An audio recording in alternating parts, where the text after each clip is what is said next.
Uongo kweli?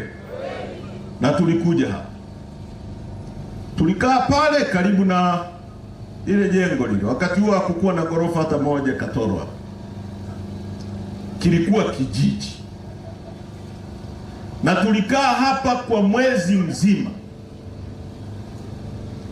na ninaamini mpaka kesho kwamba Magesa Phineas alishinda ubunge hapa,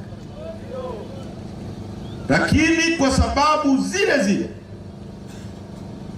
za wizi wa uchaguzi, za uharibifu na kutokuheshimu kauli za wananchi, hatukufanikiwa kutangazwa. Baada ya hapo, mimi nimekuwa narudi hapa Katoro mara nyingi, na mara ya mwisho nilifanya mkutano hapa wa no reforms no election, na ulikuwa mtiti kama huu. Sasa leo si mmezidi kidogo, leo mmetisha zaidi, piga makofi. Sasa hakuna kitu CCM wanaogopa kama nyie kujitokeza kwa wingi namna hii, kwa sababu haya sio mapenzi kama alivyokuwa anasema Lowassa, haya ni mahaba. Chama ambacho wamekuwa wakikifungia, wakikitengenezea vikao, tukipiga kipyenga hakuna pa kudondosha pini, sio? Sasa walimkamata Mheshimiwa Tundu Lissu, wakaamini kwamba baada ya kumshikilia Tundu Lissu chama kitakufa, na walisema kabisa. Leo ni siku 400 na kadhaa, chama kimekufa au kinazidi kuwa na nguvu zaidi? Wakatuondoa kwenye uchaguzi. Hapa tulipo hatuna diwani hata mmoja, hatuna mbunge hata mmoja, lakini sisi tuna wananchi, tuna nyie. Wagiriki wanasema vox populi vox Dei, sauti ya wengi ni sauti ya Mungu. Sisi tuna sauti ya Mungu. Sasa wao wana wabunge wote wa mchongo, wana rais ambaye hajachaguliwa, ni rais haramu, lakini wakitaka kuitisha mkutano hata walau wapate robo kama hii, shule zinafungwa, masoko yanafungwa, watu wanasombwa kutoka si Mpanda, si wapi, si wapi. Lakini sisi hii ni Katoro peke yake. Uongo kweli?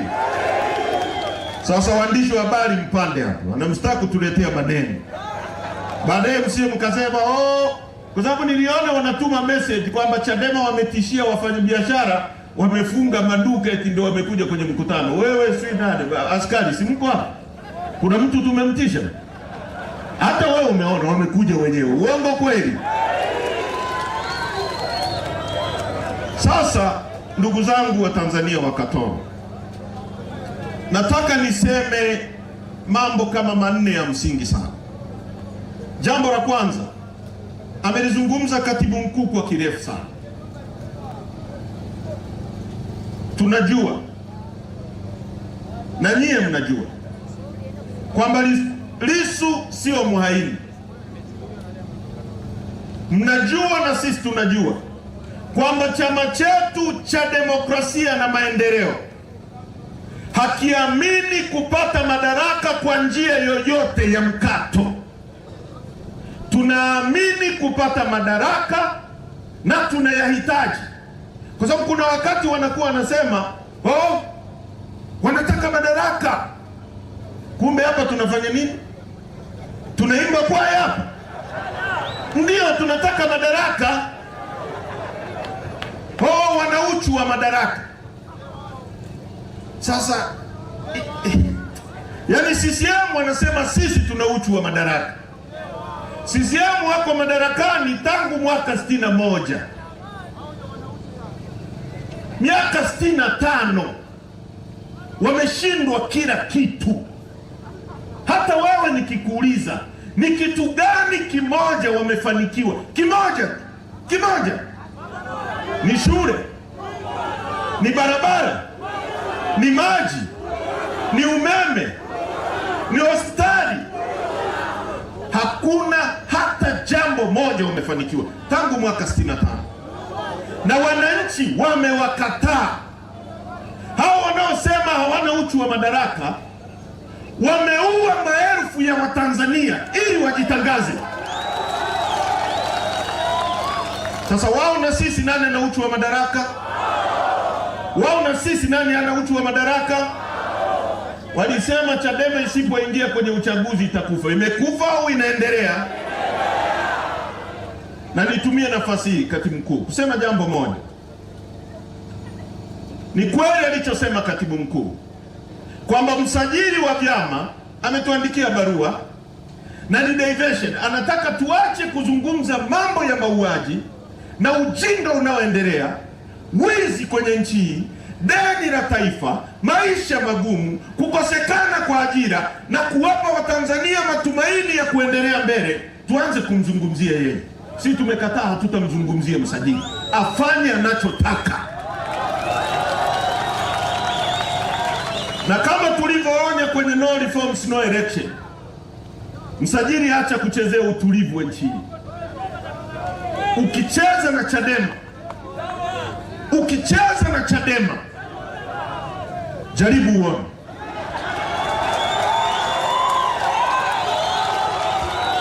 Watanzania hawatakubali chama chao ambacho ni tumaini pekee ambalo wakiliona anajua mtoto wangu pengine kesho atapata ajira.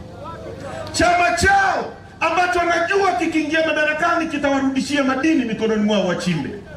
Chama chao ambacho anajua kesho kutwa kikiingia madarakani kitawapa ardhi ya kulima. Chama chao ambacho kitawapa matibabu. Watanzania hawako tayari kuona msajili unakichezea. Watakuletea baraa ambayo hujawahi kuona. Sasa pia chama sio karatasi. Chama ni watu. Chama ni imani. ANC ya Afrika Kusini ilifutwa na makaburu kwa miaka 30. Ilikufa ANC. Siliingia madarakani. Chadema ni watu. Na nyie ndio Chadema wenyewe. Nyie ndio Chadema. Sema sisi ndio Chadema. Sisi ndio Chadema. Hebu nyoshe mkono msajili aone Chadema ni wapya. Hilo la kwanza. Hilo tumeliacha na hatutalizungumza tena. Tumemwachia yeye afanye anachotaka. Mwaka jana tulipochaguliwa, tuliweka msimamo hadharani kupitia mkutano mkuu na tukautangaza. Tukasema tuko tayari kuona kwanza mabadiliko ya sheria za nchi hii yanafanyika ili tuingie kwenye uchaguzi ambao meze inalingana. Kwa miaka yote tumeenda kwenye uchaguzi kama mechi ya Simba na Yanga nilivyowatolea maelezo hapa, alafu refa anatoka upande mmoja. Tukasema sisi hatutakubali. Mwenyekiti wetu akatuongoza baada ya kuchaguliwa mwaka jana. Katika harakati za kumnyamazisha wakamkamata tarehe 9 mwezi wa 4 wakamweka ndani. Tukaenda nchi nzima. Tulienda kuzuiliwa, tuko Tabora, tuko na katibu mkuu, tuko na Kinalema na wengine wote hao. Tukisema no reforms no election. Na tukaonya. Bahati mbaya nchi hii mtu anakuambia hapo kuna shimo utadumbukia, na chawa anakuambia kwamba endelea tu, hiyo barabara inanyoka. Alafu ukiingia shimoni unataka eti umshughulikie yule aliyekuonya. Hivi kati ya yule aliyekupa onyo na chawa, nani anapaswa kushughulikia kwa yale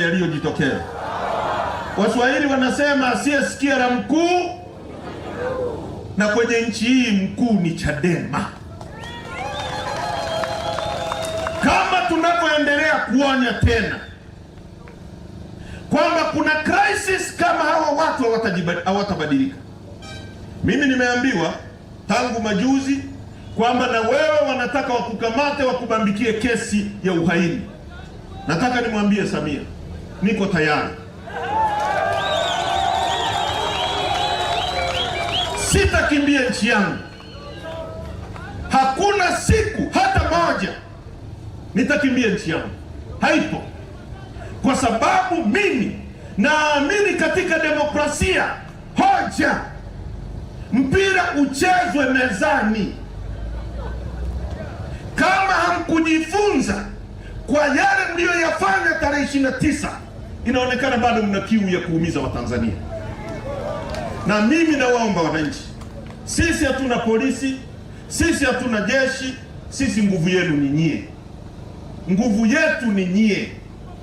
Kama tusingekuwa na nyie, pengine mimi ningeambiwa nikimbie, lakini kwa sababu yenu najua hamtakubali tuendelee kuonewa. Ndio maana nimekuja kwenu kujitokeza kuzungumza nanyi.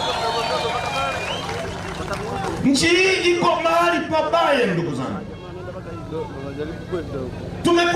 Wamekwenda kwenye kitu kinachoitwa uchaguzi. Wameua watu, maelfu ya watu. CNN inasema kuna makaburi ya halaiki za watu. Ripoti ya CNN, bajeti yake kwenye taarifa za kiuchunguzi ni zaidi ya bajeti 10 za Tanzania. Wanatumia satellite na equipment za kisasa zaidi. Wamesema kuna makaburi ya halaiki ya watu. Kwa sababu ya negligence, wameingiza nchi yetu kwenye doa. Wameua watu kwa sababu tuliwaonya, hawakusikia. Badala ya watu kurudi nyuma, kuretreat na kuona tumefanya kosa na kusema tumekosea na kusema Watanzania poleni, njooni tukae tuyamalize, bado wanataka kuendeleza mambo yale. Wazungu wanasema speed is useless when you are lost. Yaani speed haina maana kama umepotea njia. Yaani wewe unatakiwa kwenda Geita. Barabara ya kwenda Geita wote tunaijua ni hii hapa. Wewe umeelekea kwenda Chato, alafu unaongeza mwendo, unazidi kupotea zaidi. Uongo kweli? CCM, speed is useless when you are lost. Kuendelea kuongeza mwendo wakati mmepotea, mnakwenda shimoni, mnapeleka nchi hii shimoni.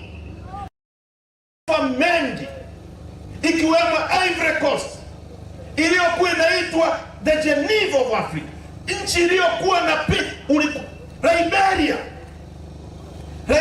ulikuwa unaenda. Wale vijana, nilikuwa naongea na mzee Jenerali Ulimwengu, ananiambia amekwenda Liberia, ametumwa Liberia. Nchi gani ile? Mtaikumbuka? No, not in Algeria. Nitaikumbuka. Amekwenda kule, unakwenda club. Kijana unakwenda club, unamwona binti yuko na mshikaji wake, unampenda, unamwambia yule mshikaji, bwana, unajua mimi ni mgeni hapa, nipe huyu dada niende naye, atarudi kesho. Unamwambia kwa sababu huyu ni mgeni anaenda, wewe nenda naye, kesho utarudi kwangu. Yaani huo ni mfano awkward kidogo, lakini inakuonesha jinsi ambavyo kulikuwa na upendo na amani kwenye nchi. Ulikuwa unaweka pesa nje, asubuhi unazikuta watu waliuana, mpaka wakawa wanachinja nyama za watu wanakula.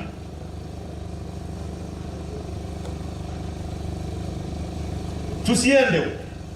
Na sisi tunawaona CCM wamekwenda, wameandaa ripoti ya Chande. Wameunda tume ya Chande. Kwanza Sisi tulisema mapema kwamba yani mtuhumiwa hawezi kujichunguza mwenyewe. Wanaotuhumiwa kufanya mauaji ya watu kwa maelfu ni CCM na serikali yake. Uongo kweli? Alafu mwenyekiti wa CCM anaunda tume kuchunguza mauaji waliofanya wao. Tukasema hiyo haiwezekani. You cannot be a judge of your own cause. Tume yenyewe imechukua civil servant wa staff tupu, yaani watumishi wa umma wenye viapo wa staff moja, majaji wakuu wawili, Saidi Mwema aliyekuwa IGP. Hebu fikiria kwamba miongoni mwa vyombo vinavyotuhumiwa kufanya mauaji yale ni vyombo vya ulinzi na usalama, ambao na jeshi ni miongoni mwa vyombo vya ulinzi na usalama. Waziri wa ulinzi aliyekuwepo wakati mauaji yanatokea, na yeye ni mjumbe wa kuchunguza kilichotokea. Watanzania sio wajinga. Watanzania sio, tumekataa, tukakataa kwa niaba yenu. Sasa tume hiyo imeenda, imekaa, imeandika ripoti, inasema kwamba watu walikuwa wanatekwa kwa sababu ya mapenzi, kwamba watu wanatekwa kwa sababu ya mapenzi na ushirikina, kwa sababu za kibiashara. Mzee Ali Mohamed Kibao aliyekuwa mkurugenzi wetu wa ulinzi, mtaalamu wa masuala ya hamasa, ameshushwa kwenye gari mchana kweupe, akaokotwa kesho yake, ameuawa vibaya, ametobolewa macho, amemwagiwa tindikali. Yalikuwa mapenzi gani yale? Humphrey Polepole, katibu mwenezi wa CCM, a vetted officer. Nikisema vetted officer, amekuwa barozi. Ukiwa barozi, unapoenda kwenye nchi, umeteuliwa barozi wa Tanzania Rwanda, unaenda pale kama rais, kwa niaba ya rais, kuiwakilisha nchi yako. A vetted officer amechukuliwa. Polepole sisi, mimi niko kwenye record, Rema yuko kwenye record, wengine wote. Na haya mambo, ndugu zangu, hakuna unabii, tunayaona hivi na tunaonya kwamba tunaenda shimoni. Polepole alikuwa CCM wakati wa Magufuli, tunalalamikia utekwaji, yeye anasema unajua viete. Lakini sisi kama chama cha kisiasa, msimamo wetu ni kwamba tufate sheria. Hata adui yetu tunayemchukia hatutaki atekwe, apotezwe, hatutaki auawe kinyama. Kama na makosa ashtakiwe kwenye mahakama. Watanzania, hebu fikiria hivi. Wewe uende nyumbani kwako leo, baba yako achukuliwe, apotezwe, wiki, mwezi, miezi, mtu mzima, mwaka. Hebu fikiria hiyo anguish unayoweka familia. Hawajui walie msiba, hawajui wazike, hawajui wafanye nini. Na usifikirie hilo liko kwa Polepole. Leo kwake, kesho kwa yule, kesho kutwa kwa yule, kesho kutwa kwangu. Alisema mchungaji Martin Nemora kwamba wakati wa utawala wa dikteta wa Adolf Hitler kule Ujerumani, Adolf Hitler alianza kuua Wajewish wa Israeli. Akasema mimi sio Mjewish, I was not a Jew, kwa hiyo sikupiga kelele. Akaja kwa trade unionist, vyama vya wafanyakazi, akasema mimi sio trade unionist, hakuongea. Akaja kwa wafanyabiashara akasema mimi sio mfanyabiashara, kwa hiyo nikanyamaza. Akaenda kwa watumishi, alipogeuka kuanza kushughulika na viongozi wa dini, alipogeuka nyuma akajiona amebaki peke yake. Kwa hiyo nukuu ya Martin Niemöller ambayo na Wamarekani wameikopi, wanasema I am my brother's keeper, mimi ndio mlinzi wako, wewe ndio mlinzi wangu. Wamarekani wamekopi hiyo, wakiona mwenzao mmoja anaonewa, ni Marekani nzima imeonewa.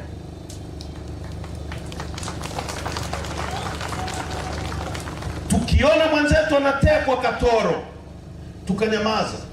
Ndio maana wa Marekani alipokufa George Floyd, nchi nzima iliingia kwenye matatizo.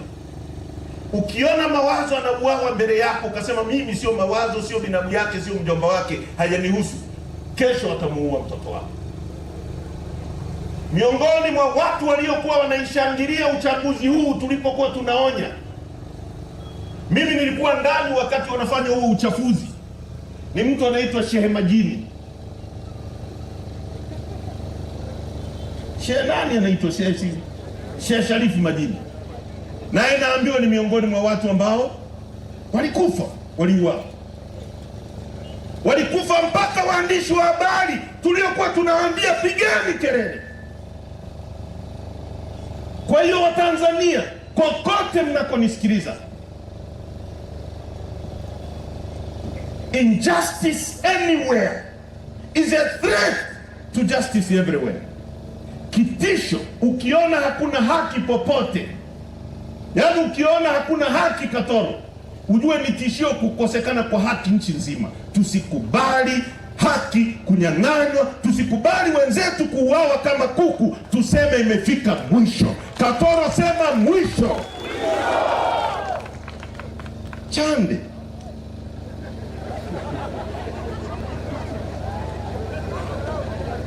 anaongea uongo kuhusu vifo. Wamesema wenyewe kwamba waliouawa ni watu 518.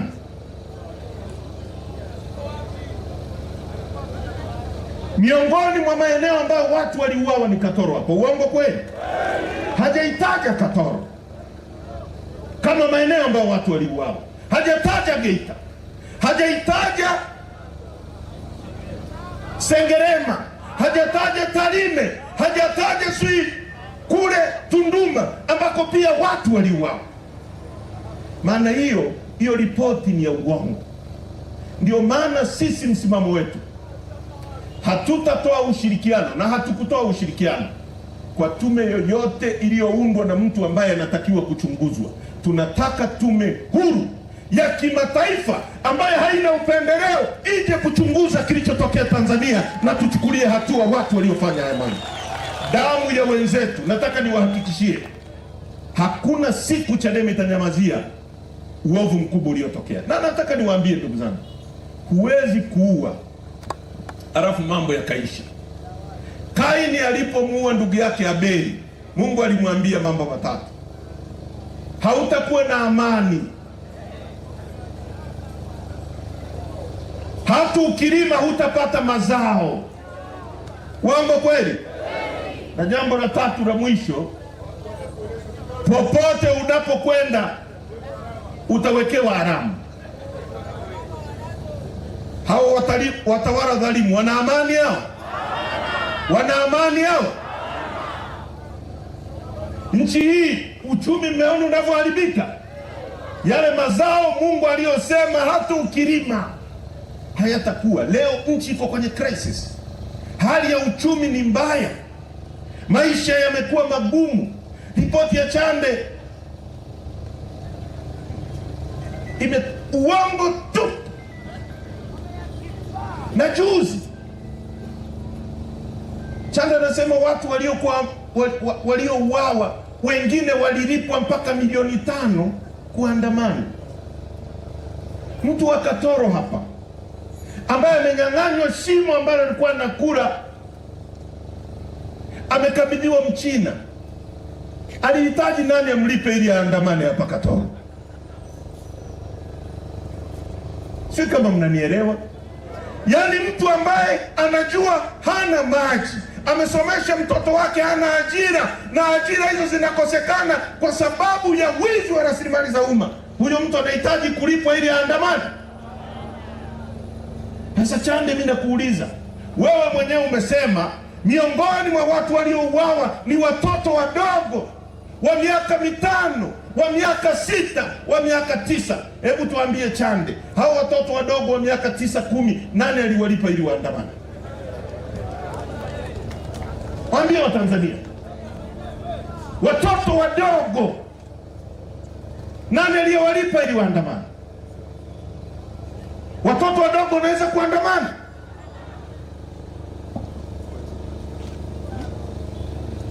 Halafu jambo la mwisho kwenye hilo kwa leo, ili niingie kwenye mambo mengine. Bunge la Umoja wa Ulaya limeomba kuingia Tanzania, ambayo ni kamati ya haki za binadamu ya Bunge la Ulaya, imeomba kuingia Tanzania kuja kuchunguza kilichotokea. Mara ya kwanza wakasema tumeunda tume nini ya kwetu, wamewaachia, wamemaliza. Juzi wametoa taarifa, wamesema wamewazuia wasiingie kuja kuchunguza. Sasa nyie mnasema mmemaliza uchunguzi, sasa mnaogopa nini mtu mwingine kuja kuchunguza kilichojitokeza? Watanzania tunataka Bunge la Ulaya waruhusiwa kuingia Tanzania na waone kilichojitokeza, wasaidie kuiambia dunia. Sasa nimeona Msigwa, Gerson Msigwa anatoa macho, anaongea kama anatufokea. Sisi sio watoto wako bwana Msigwa. Fokea watoto wako na mke wako. Sisi ni nchi huru. Hakuna nchi huru duniani inayoruhusiwa kuua an innocent civilian. Wewe ni raia wa Katoro, ni raia wa Geita, ni raia wa Tanzania, ni raia wa dunia. Tumesaini mikataba ya kidunia inayohusu haki za binadamu. Kwa hiyo dunia, nataka niwahakikishie, haitakaa kimya kwenye hili jambo, na sisi Chadema tutaendelea kusukuma Ulaya na tutaomba wawafungie misaada. Tutakata kila mlija mpaka watakapokubali mambo haya yafanyike kwa uwazi na dunia ione. Kwa hiyo tunaendelea kusisitiza, tunataka mambo haya yachunguzwe, na msituambie sio nani alifanya. Kwani nani aliyezima internet kwenye nchi hii watu wakauawa? Kuna mtu wa Chadema hapa anaweza kukomandi TCRA izime internet? Natuambie nini? Sisi sio watoto. Waliozima internet ndio walioagiza watu wauawe. Kwa hiyo hatukubaliani na hiyo ripoti ya Chande, pamoja na uovu wake. Samia amesema ile ripoti ni mali yake binafsi. Sasa msimamo wetu wa chama ni kwamba Watanzania wanataka hiyo ripoti iwekwe hadharani ili waone uongo uliomo ndani ya hiyo ripoti, pamoja na kwamba haikubaliki, haijatumia fedha za Samia Suluhu Hassan, imetumia kodi za Watanzania. Tunataka iwekwe hadharani, Watanzania wapitie na wajue kilichomo na tuweze kuizungumzia vizuri. Tunaelewana ndugu zangu? Tunaelewana vizuri? People! Jambo la pili, nchi hii kuna wizi mkubwa unaendelea na Watanzania mnaumizwa, na sisi tumesema hatua ya kwanza ya chama chetu, tumeanza mikutano ya hadhara.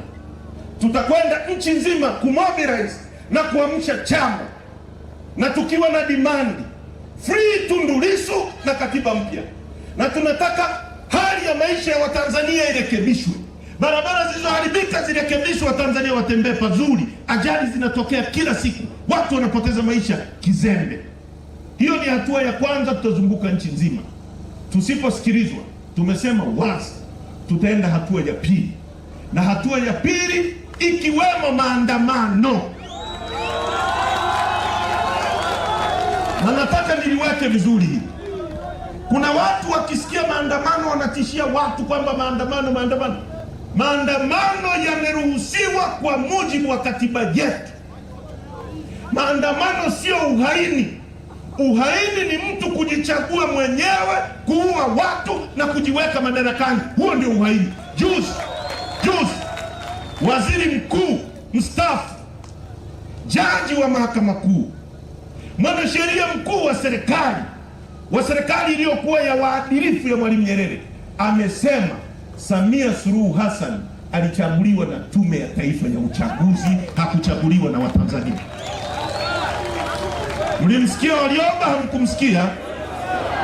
Sasa mkamateni na Warioba sasa. Si kila mtu anayesema anamkamata. Hivi hawa watu wanamtishia mpaka mzee Warioba, mzee wa miaka 92. Nchi iko yani nchi iko inayumba. Msiba anasema tuko kwenye vacuum. Kwani vacuum ni nini? Bei ya mafuta Tanzania leo kwa lita moja hapa Katoro ni shilingi 4,500. Uongo kweli? Kisingizio vita ya Mashariki ya Kati, si ndio wanasema hivi? Bei ya diesel hapa ni karibia shilingi 4,600. Uongo kweli? Kisingizio vita ya Mashariki ya Kati. Kwenye kila lita moja ya mafuta, ndugu zangu wa Katoro, kuna kodi na tozo mbalimbali za serikali 18. Kuna kitu kinaitwa demurrage cost, evaporation fee, railway levy, sijui ukimwi, vitu chungu mzima. Ukizijumlisha, ukitoa shilingi 100 ya kununua lita moja ya mafuta, ukitoa shilingi 100, serikali inachukua shilingi 35 kwenye shilingi 100. Kwa hiyo ukitoa shilingi 1,000 wanachukua shilingi 350. Kwa hiyo kama lita mnauziwa 4,500, wanachukua karibia shilingi 1,700. Ukitoa humo, bei ya mafuta hapa Katoro ingekuwa shilingi 2,000 mpaka 2,800. Leo mnauziwa shilingi 5,000. Na bei ya mafuta ikipanda, maisha yako yanapanda. Bei ya mkaa kuleta mjini itaongezeka, bei ya mchele kuja kuwafikia itaongezeka, bei ya mboga maisha yako yako pale pale, kipato chako hakijaongezeka, bei imepanda. Hawa askari wameongezewa mshahara sijui mwezi gani, walimu hivyo hivyo. Bei ya mafuta imepanda mara 3 zaidi, karibia shilingi 1,700 zaidi imepanda. Lakini mimi niwaulize, leo hivi tunavyozungumza, bei ya petroli Uganda ni shilingi 3,645. Uganda hapa, Uganda wanachimba mafuta? Sina wao wanachukua Mashariki ya Kati? Au mafuta ya Uganda yenyewe yakipita vita inasimama, yanapita, ya Samia yakiwa yanakuja vita inaingia?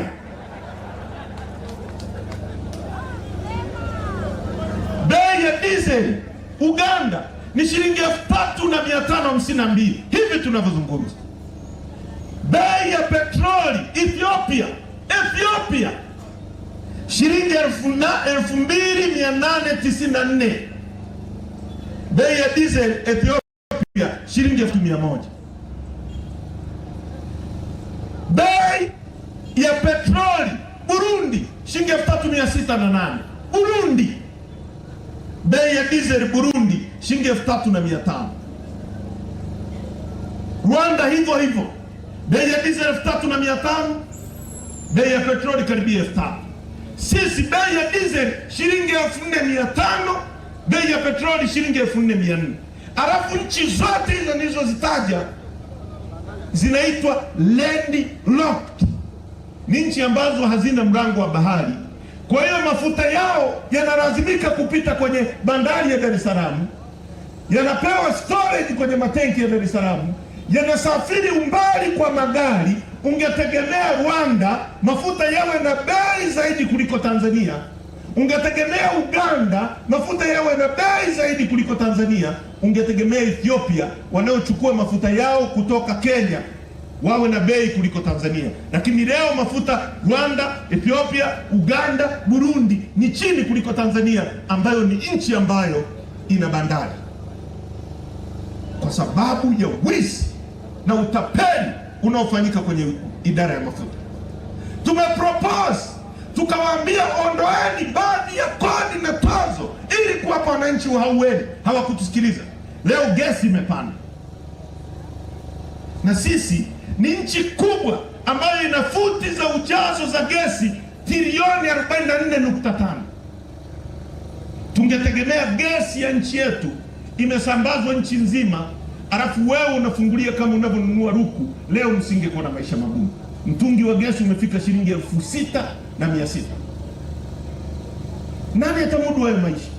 Ni mafisadi wachache na matapeli wanaoiba pesa za umma ndio watayamudu, lakini wewe unayekamuliwa maisha yako yatazidi kuwa mabaya.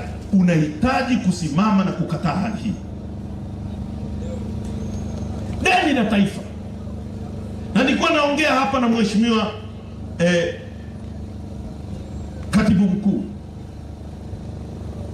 Jakaya Kikwete anatoka madarakani, deni la taifa lilikuwa trilioni 59. Ningeweza kwenda Mwalimu Nyerere alikopa ngapi, Mkapa alikopa ngapi, Mwinyi alikopa ngapi, lakini naanzia kwa Jakaya. Ameacha deni la taifa trilioni 59. Leo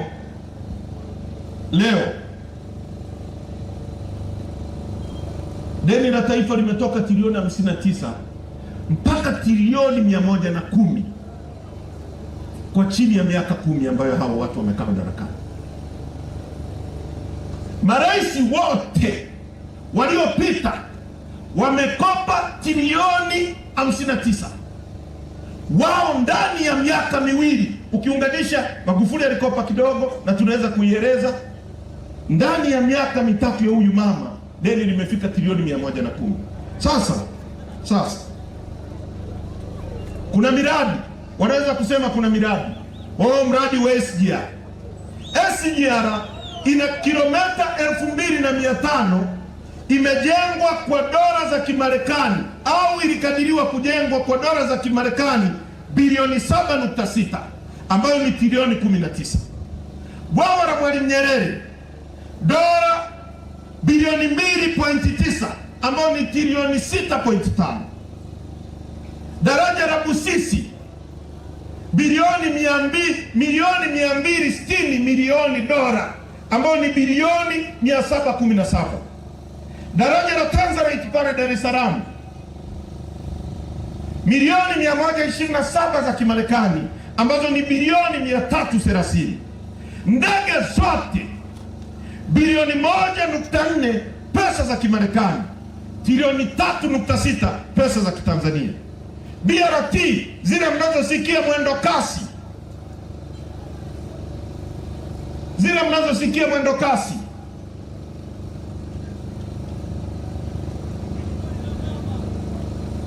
dola za Kimarekani milioni 300, bilioni 780. Madarasa yote, sijui zahanati, sijui nini, hizi ni pesa zilikuja hapo, zinaitwa COVID relief, ambazo zilikuwa ni milioni 500, ambazo ni trilioni 1.4. Ukichukua pesa zote hizo zilizokopwa, ambazo ni zaidi ya trilioni yani bilioni 100, bilioni 13 US dollar, ambazo zilikuwa zimetumika. Ukizijumlisha zilizotumika ni bilioni 13 za Kimarekani, ambazo ni sawasawa na trilioni 34. Sasa umekopa trilioni 60, umetumia trilioni 34. Watanzania wanakudai chenji ya trilioni 26, na tunataka kujua ziko wapi, na ndio maana watu mnateseka, hamwezi kumiliki uchumi wenu. Nimesema tulipokuja hapa Katoro kilikuwa kijiji, lakini leo Katoro Warao imegeuka kwa sababu ya madini kidogo mnayoyapata. Fikiria kama hizi fedha zinazoibiwa mkapewa maendeleo ya kuchimba, leo Katoro ingekuwa ina ina magorofa na magorofa. Wewe ungejenga gorofa lako, ungemwajiri yule angepata pesa, angenunua mboga kwa huyu mama angemwagiza bodaboda. Uchumi ungekuwa mkubwa zaidi Katoro kuliko ulivyo sasa, kwa sababu kungekuwa na uchumi miongoni mwa Watanzania. Vijana wa hapo wameniandikia message, wananiambia Mheshimiwa Heche, ukifika Katoro useme, na mimi nalielewa kwamba nyie mnaenda mnavumbua shimo, unachimba, ukishafikia kwenye dhahabu tu umeweka milioni 300 zako, wanakuja kukutoa kwenye mashimo. Uongo kweli? Nasema uongo? Ndivyo wanavyofanya pale Musasa. Kuna sehemu inaitwa Musasa, si watu wamechimba pale wenyewe?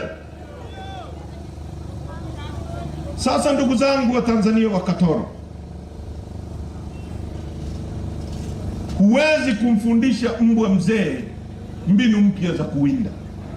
Wazungu wanasema you cannot teach an old dog new techniques. CCM ni mbwa mzee, hana mbinu mpya za kuwinda, hawezi kubadilisha maisha yenu.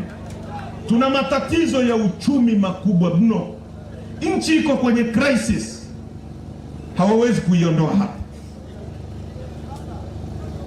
Matatizo hayawezi kutatuliwa na kiwango kile cha fikra kilichosababisha matatizo haya. Tumekosa madawa kwa sababu ya nini? CCM. Uongo kweli? Kuna mambo kesho nitayasema sehemu, ni mambo ya aibu. Hebu fikiria kwamba MSD ambayo ni shirika la kununua madawa, ni taasisi ya kununua madawa, kuprocure madawa ya binadamu Tanzania, imefanya mazungumzo na mtu isiyemjua huko Misri, ikamlipa pesa, alafu huyo mtu akayeyuka na pesa za Watanzania na madudu kibao. Ukiangalia SGR roti namba 1 ya kutoka Dar es Salaam mpaka Morogoro ilijengwa kwa dola za Kimarekani milioni 4.4 kwa kilomita. Roti ya pili ya kutoka Morogoro mpaka Makutopora Dodoma, ambapo kulikuwa na taneli za kutoboa, imejengwa kwa milioni 3.9, lakini immediately hizo pesa zikapanda mpaka zikafikia karibia milioni 5.5. Sasa ndugu zangu, tunaibiwa kushoto na kulia. Tusikubali hali hii, na namna pekee ya kuweza kuhakikisha hali hii tunaikamilisha ni kuunga Chadema mkono. Tumesema tunahitaji kila mmoja wetu ashiriki kuhakikisha kwamba chama kinafanya kampeni, chama kinakuwa na uchumi, na chama hakisimami mpaka kitakapoeleweka. Na nyie tumekuja kwenu kwa makusudi kuhakikisha tunazindua operesheni ya Free Tundu Lissu na katiba mpya hapa, na tunahitaji mchango wa kila mtu. Hakuna kuondoka mpaka ulete shilingi 100, 200, ili kesho twende Geita, kesho kuto twende Kahama, twende Arusha, twende Mwanza. Hakuna kulala mpaka kieleweke. Katoro mnasemaje? Katoro mnasemaje? Mko tayari? Mko tayari? Kunja ngumi tuone, kunja ngumi tuone. Lema simama, tubiri kwanza Lema. Tutaleta one love ndio upite huko. Haya, Katoro peoples! Peoples! Haya DJ, one love.